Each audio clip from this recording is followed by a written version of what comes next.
Hey guys, Jamie and Jeremy from Guildbrook Farm, and welcome to The Dirt. The Dirt is where we share a little bit about why we do what we do, why we think, and today we're going to answer all of your questions about our ICF basement. At least the questions that you left in the comments.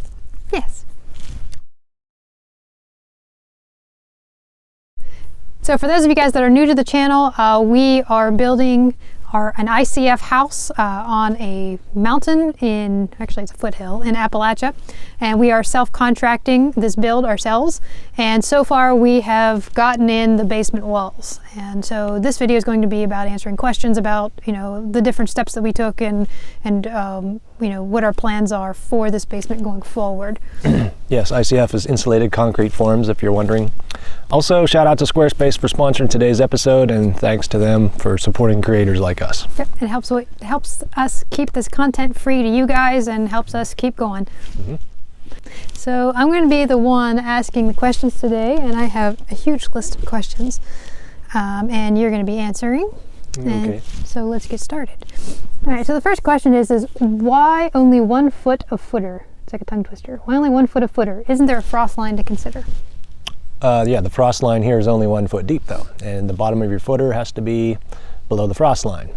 So our footer was 1 foot deep, and then we're going to backfill over that a minimum of 8 inches because we're going to have some sand and some slab on top of that. So even when we dug the footer, it was still good at the frost line. Up north, where the frost line is 6 feet deep, that's a bit more of a challenge. So we're lucky to be in an area where the frost line is only 12 inches deep. Is there no frost footing on the walkout? Another thing that they do up north is create a frost footing if you have a walkout basement, which is to go down deeper to below the frost line, and then the rest that is going to be backfilled can be at ground level. So no, we don't have to have a frost footer. Our whole footer, as is at frost depth. So we're good. Next question is, are you going to put a large window or have sliders, I'm assuming sliding doors in the basement? No. Originally the basement design was only had a single 3-foot door, and at the last second I changed it to accommodate a 6-foot wide French door, and I'm glad I did because that way we can get stuff in and out, and hopefully we can fit like the tractor in there to help us set the beam up. Without having done that, it would have been a challenge getting the floor built on top here. Probably had to have rented a telehandler, and we may still end up having to do that. So there's going to be a 6-foot wide French door, no windows. The basement is only workshop, storage, and potentially going to be her studio now. And so we wanted as much wall space inside as possible. And you want to explain why you're using outswinging doors instead of yes. in-swinging doors? So all of our doors are going to be outswing doors, whereas a lot of houses you'll have room for a storm door, and then you'll have your jamb, and then you'll have your main door that opens inward. All of our doors are going to outswing for a number of reasons. One is our walls are about that thick, and we want the door to be flush with the outside so that all of the jamb is on the inside. If the door was on the inside, all of the jamb would be on the outside and would be collecting all kinds of gunk and dirt and mess. The other reason is it conserves space. So if our doors were swinging in, like you couldn't put an end table here, you couldn't put something there, doors take up floor space when they're open. The other reason is we get a lot of wind up here, and the side of the house that's going to be facing where the wind blows, it would have a lot of wind pressure on that door wanting to blow it open inward. So since our doors swing outward, it'll be blowing against it and pressing it closed against that sill, making it a tighter seal. All those reasons, everything swings out. What type of base are you going to use for the basement floor? What type of base? Do they mean flooring? Yeah, a lot of people, are you going to put a floor in? Are you going to keep it dirt or whatever? No, we're going to pour a slab. It's going to eventually be pseudo-finished basement. The reason, well, we'll get to this in another question that I remember, but yes, it'll be a slab floor, concrete slab. Simpson hangers versus cut and anchor bolt. I think that's a question. Okay. The Simpson hangers are the octagon metal connectors that go around the inside of the wall that we fasten our rim joists to. The other, that's how you do it with ICF construction. A less expensive way of attaching your rim joists to the wall is to cut a channel out of the foam that's sort of chamfered like this, and then embedding anchor bolts into it, and then pouring your wall and then fastening your boards over those anchor bolts. It's less expensive because really all you have to do is buy the anchor bolts, which are like $1.30 some cents. But you have a lot of cutting to do in the foam, and you have to strap it, and there's a lot more labor involved and you have to do those cuts just right so that the concrete doesn't leave any voids. So because of all of the extra labor and room for error, we opted to spend the money on the Simpson hangers. Simpson hangers are like $11 or $12 each versus $1 and some odd. So yes, it was more expensive, but you end up with a much stronger floor system. And I think the Simpson hangers call for spacing every 42 or 48 inches. And because they only come in boxes of 15, I just used them all. So they're like this far apart. So yeah, we will not have a problem with our floor system, I don't think. But that's the difference. Why the bottom course half black and top block? Oh, why the bottom course of ICF is a half a block, and why is the top course is that what a they half meant? a block? Okay. Yeah, so you can see the top of the wall here is a ICF block is 16 inches, so we cut that in half, and we put the top on the top and the bottom on the bottom of the wall. A couple reasons for that. The bottom course is getting covered by 4 inches of sand that'll be then compacted, and then we'll pour our 4 inches of slab basement on top of that. So that gives us a perfect level wall line to build our slab up to. The reason we did the other half on top is because this course right under is brickledge the whole way around, and that top course gives us the very top of our subfloor inside, giving us room to step down onto the slab that lays on the brickledge. Once the slab is built, there'll be an inch or two of step down, so you don't have, like if you have water on your slab, your deck, you don't want it to come into your house. You want your subfloor higher than your porch, if that makes sense. That's why we split it, made an 8-inch top course and an 8-inch bottom course. Are you going to continue with ICF block above the basement, or are you going to stick build above the basement? The first floor next will also be ICF. It'll be 6-inch wall on top of these 8-inch walls. It's going to have a lot more openings, so it will require a lot less concrete. It will also require less concrete because it's a 6-inch wall and not an 8-inch wall. It will also not require as much rebar because it's above grade and not being backfilled against, so it's all number 4 rebar. But it is going to be 8-foot ICF, 8 foot tall. And then on top of that, we're going to build sort of a half story, like a loft, and that will be stick built. So next will be concrete first floor, stick built loft, and roof. Make sense? Sounds like a bunker. Well, it's mostly bunker and a wood roof on it. What is your ceiling height in the basement, and how did you plan it out? I didn't really plan it out. It happened by accident. When I just determined to do them that 8-inch bottom block and 8-inch top block and this and that. We also have that center mid-beam, girder beam that holds up everything. And that is a 3-ply LVL that is going to be, 5.5 or 5.25 inches wide when it's all built, and it's 14 inches tall.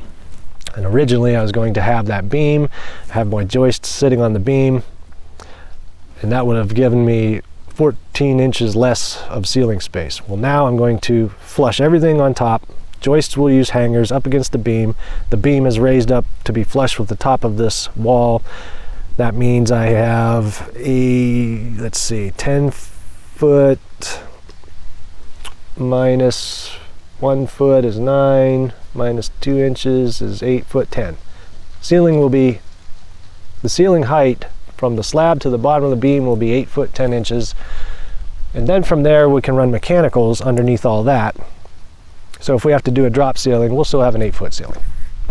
And I'm going to insert my own question here because I think it's a good one. Why are you using joist hangers instead of stacking the joist on top of the beam? Well, it frees up more ceiling space. Instead of doing this, if we're doing these joists stay the same height, but the beam will be raised. So we end up with more ceiling space underneath.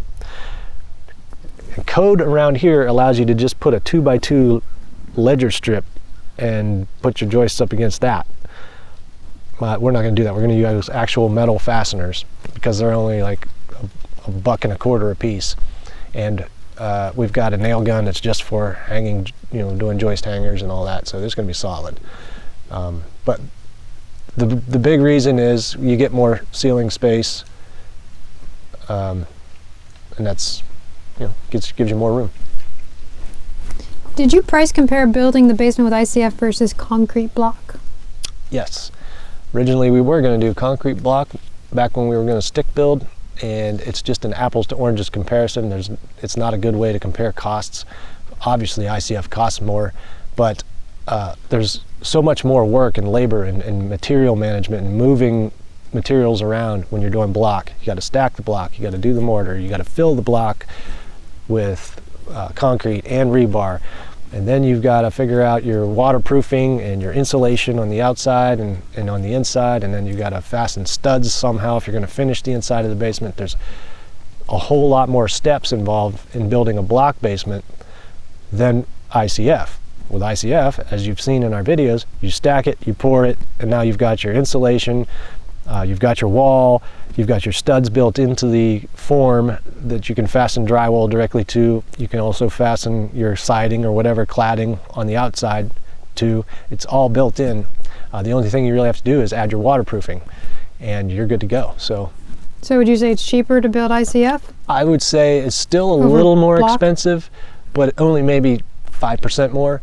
But in the end, it saves you way more time and way more energy. So you're gonna make up that extra over the course of living in the house by not wasting money heating and cooling it. I'm going to extrapolate here. What about superior walls? Like, that was something we considered in the beginning. We looked at superior walls. Superior walls is another product that is a precast concrete wall. You send them your blueprints and they spec it out, and they basically set the panels, square it all up, and they kind of use this, I don't know what type of adhesive or they use to glue the joints together, but I just never could get comfortable with how it went together. I did not like the fact that it sat on a gravel footer. There was no concrete. I know a lot of people who have them and love them.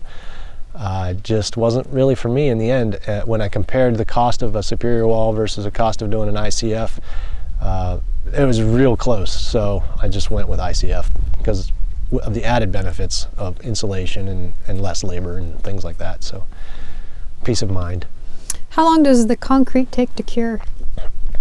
Well, the guys that poured the walls said they have poured walls and then had commercial jobs. They have poured walls and had them setting steel beams on it the next day. So 24 to 48 hours after you pour, depending on the mix you're using and depending on the weather, and ideally you're getting the mix ordered based on the temperature that you're pouring it, you should be able to do work with it within 24 to 48 hours. Ours sat for 3 or 4 days before we started pulling bracing off, just because of the timing of the guys getting here. So yeah, I mean, a couple days and you're good to go. But concrete typically cures its best at 28 days, and then it only gets stronger over time. Next question is, what covers the outside foam? What covers the outside foam? All below grade, we did peel and stick waterproofing, and on top of that we did drain board. Above grade, you can fasten whatever you want to it. I think probably what we're going to do, this white strip here will be rock, stone of some sort. The rest around the basement will be some sort of stucco, I think, because the brick ledge does this funny shape and you can't really fasten like much to it other than stucco would be the only thing that would look right. And then on the top story, we're going to do a combination of siding and stone and kind of make it look a little rusticy. But you can use anything that you would normally use on a stick-built house, you can use on ICF, because it's got those studs built in and they're spaced every 8 inches. And regular construction is typically a 16-inch on center deal. So you've got 16 on center, you've got 8 inches, whatever you want. So. Yeah, and if you guys are interested in seeing what the house material and colors are going to be, we did post that on Instagram a couple weeks ago. Yeah, she's got her swatches of, it looks good. It's like a cedar shake and some stone and some siding. Yeah, and it's all vinyl, low maintenance. Low maintenance. They even make a vinyl rock panel now that I wanted to look at, but I think it's a little bit too pricey. How are you going to finish the interior? I'm used to studs, somebody said. Oh, someone is used to using studs to fasten drywall to. We use the studs in the form as well. You fasten drywall, you can do tongue and groove pine boards, whatever you want. If you do tongue and groove pine boards though on your ceiling, you have to put a vapor barrier down first. At least that's what they told me at the code office. Are you going to do drywall in the basement? Probably, because it's easy to replace and fix and it's cheap. Probably, I think, yeah. Next question, what's your stress level like now? About an 11 out of 10. It's pretty stressful. There are so many decisions to make on a daily basis, and when I'm sitting down at night organizing my calendar or my to-do list, my schedule, I'm doing it every day. I'm moving things from, because one small thing that changes or happens will affect everything else for the next month. And that's the weather, so this guy can't show up today, or that didn't happen, and everything else was relying on that. And so there's a lot of stress to making this, to project managing this. And then worrying about actually doing the work, doing the construction work and doing it correctly. When you don't have experience with a certain part of it, that's stressful. And then on top of that, trying to film it and get a decent video out of it to make it educational and helpful and enjoyable for an audience. Somebody posted on Instagram like, where are all the videos? Yeah, it's hard, man. We haven't figured out how to work and film and edit all at the same time, because you're filming constantly and then he's working and trying to make sure that. And that takes twice as long when you're trying to film and work. You have to set up the camera, go do the thing, move the camera, get a different angle. Make sure the audio's right. Make sure your audio's right. And then you do all that and then you realize, oh crap, I didn't turn on the microphone. So you got to do all that over again, and it's just, ugh. And then the editing's a full day. Yeah, editing takes a good bit of a day. We usually do that on rainy days. Yeah, I try to save that for rainy days. So that's why our posting schedule is kind of all over. I try to get a video a week up, sometimes 2. Sometimes that doesn't work out, sometimes it does. But that's generally what we're trying to do, is edit on rainy days, and then we upload. I'm going to take your temperature here. Is it worth self-contracting at this point? Are you happy that you are self-contracting? So far, yes. I am glad that we are doing this ourselves. I haven't, knock on wood, run into any major snags yet. But well, I mean, we just got started. We got a long ways to go, so who knows? I'll continue to take his temperature throughout these dirt videos. I would say yeah, mainly because we couldn't find anyone else to do it that was competent. Yes. Yeah. And available. The people who were competent were not available. Correct. So. Or not interested. Pretty much no choice. And the last question is, for this particular project, up to this point, what would you do differently, like in hindsight? Let's see. Like, what advice would you give somebody else who might be wanting to enter the same project? I would make the door wider. I would plan that door around the width of equipment getting in and out. Even wider than you already made it? Yeah, because the width of it right now is, the rough opening is 74.5 inches. The wheelbase of the tractor is 73 inches. But the wheels on the tractor are at their widest setting. We could theoretically flip them and suck them in. He's talking about getting a tractor in to lift the beam up. Yeah, to lift the beam, to lift joists, to, you know, obviously we're going to want to do as much of our work on the ground like as we can, like putting the joist hangers and all that on. But then once you start lifting things into place and fastening them, you know, working up on ladders is pretty tiring after a while. So you want to do as much of that as you can on the ground. But to trying to lift the beam in there, you have to have equipment. So I would say plan your openings so you can get equipment in and out of the basement. What else? What else would we do different? I don't know. The French drain was kind of a pain. The French drain was a big pain, but there are cheaper, easier, well, I don't know.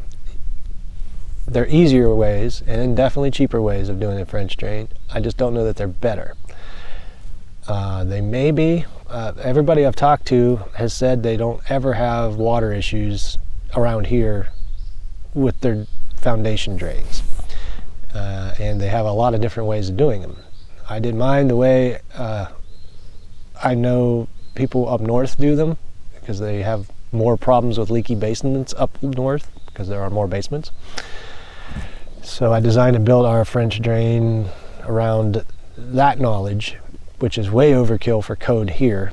But, you know, would I do it differently? Possibly, because it was a lot of work. Could have done like a form a drain and then done the footer and the drain all in one, but that's sometimes can be hard to find around here, hard to get a hold of. There's a couple other ways of doing it, but that would have probably been the only other way I would have done it. Would be something like a form a drain, and that would have knocked out the footing and the drain all at once. Are you glad that you hired the crews that you hired, or do you wish that you would have done it yourself to save some money? I seriously considered trying to stack and pour these walls myself with absolutely no experience other than watching YouTube videos. And in hindsight, I am super glad I had hired an experienced crew to do it, because they had all the bracing. They have done 200 plus jobs doing this. Like, they know exactly what to do, and you can tell. It only took them, you know, a day and a half to stack. Well, not even that, a full day to stack and a full day to pour. Heck, that would have taken me weeks and weeks. You know, like a week or so, because I would have been double checking and second guessing everything. And it was worth the money just to not have that stress, you know, let alone the productivity. So yes, I would like to be able to hire crews to do a lot of it where I can, but there are, you know, sometimes that's just not, you know, doable. Like right now I can't get a framer, so I'm going to try and build the subfloor myself, and we got to get the subfloor and the slab done kind of at the same time. Then we're going to do all of our inspections so we can get ready to backfill at least part of this. There's a lot to go, a lot to do. That about wraps it up. Mm-hmm. So we're going to get back to building this house. I know a lot of people are like, hey Jamie, where you been? Why aren't you in the videos? Well, when he's up here, you know, working with the crews or working on different projects, you know, we're double teaming, and I'm down at the trailer working on art and doing household things. So a lot of commissions going on right now for the holidays. So if you're interested in having a pet portrait or wildlife or any of that commission work done, art piece, check out guildbrookart.com and she'll see if she can get you hooked up. Yeah, and check out my Instagram page too if you're on Instagram at guildbrookart. I actually just invested in oil paints, and I am just now starting to put some stuff out with oil paints. I already did one dog portrait. I did a couple small ones for the kids, just for personal things, but I think I'm going to start doing some actual work that I'm going to be posting on my store. So check that out if you guys are interested. How's oil compared to pastel, which is what you've been doing? I love oil. I think I actually like it more than pastel. Cool. Pastel has a brighter color. It's like more pigment. It's bolder, but there's something smooth and classic and blendy about oil paints that I like them both. They both have their own unique characteristics, but I think I might be leaning a little more towards oil, but I only just got started, so it's going to take some time. All right, good. That wraps this up.